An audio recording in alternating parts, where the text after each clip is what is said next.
Melbourne, Australia, defending champion Roger Federer and Novak Djokovic, with 11 Australian Open titles between them and 31 Grand Slam singles titles combined, take to the court at Melbourne Park under vastly different circumstances on Tuesday.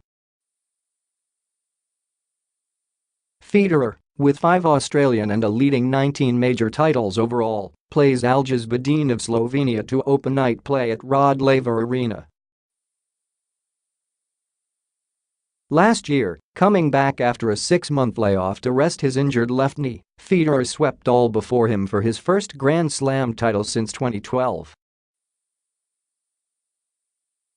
Djokovic, who has won the Australian Open a record equaling 6 times, is returning from a 6-month layoff of his own after a right elbow injury kept him off the circuit since Wimbledon, where he lost in the quarterfinals.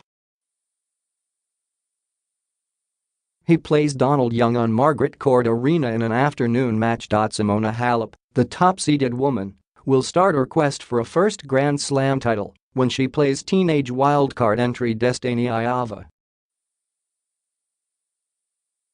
Here's a closer look at some of the featured matches Tuesday. Higher expectations. Federer says he's not 100% healthy, but didn't look to have had any injury concerns when he and teammate Belinda Bencic won the Hopman Cup for Switzerland in Perth 10 days ago.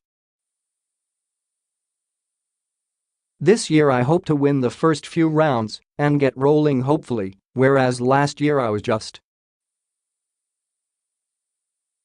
more of a let's see what happens kind of tournament, maybe similar to what Novak or Stan, Wawrinka, or others are going through this year, Federer said. He has never played Bedene, a 28-year-old Slovenian who has lost 5 times in the first round at the Australian Open and has no ATP singles titles.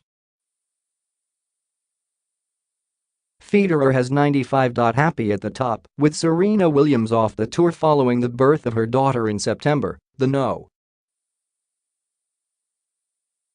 1 ranking changed 7 times last year, with 5 women assuming top spot, 3 for the first time.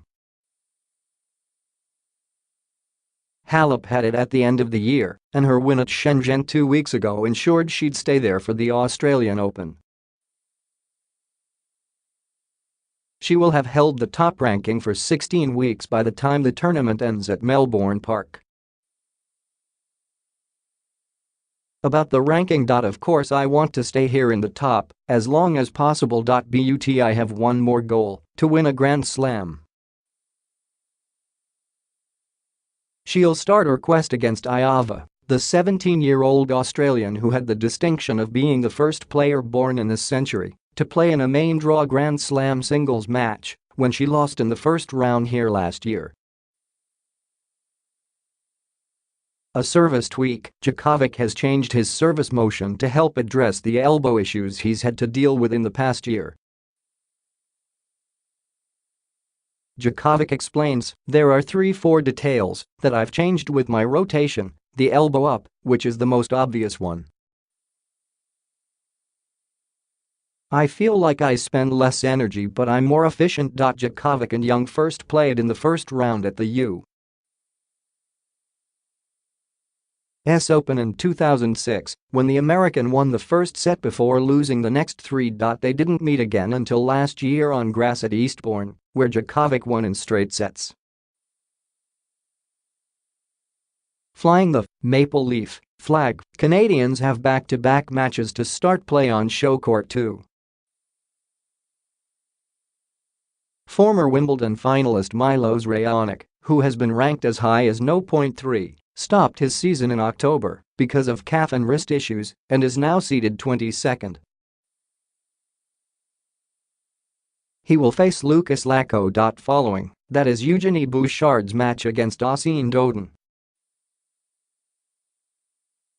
Bouchard, who made it to the semi-finals here and at the French Open in 2014 before losing the Wimbledon final, has had a fall from grace and is now ranked 112th from her career high of No. 5. And some others also in action Tuesday are Wimbledon champion Garbiñe Muguruza vs.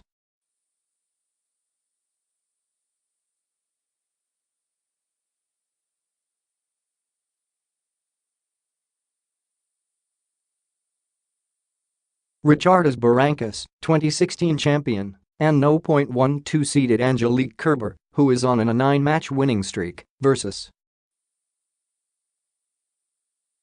Annalena Friedsam, last year's U.S. Open runner-up Madison Keys, vs. Wang Yang, and Maria Sharapova, returning to the Australian Open for the first time since returning from a suspension following a positive test in meldonium at Melbourne Park in 2016, versus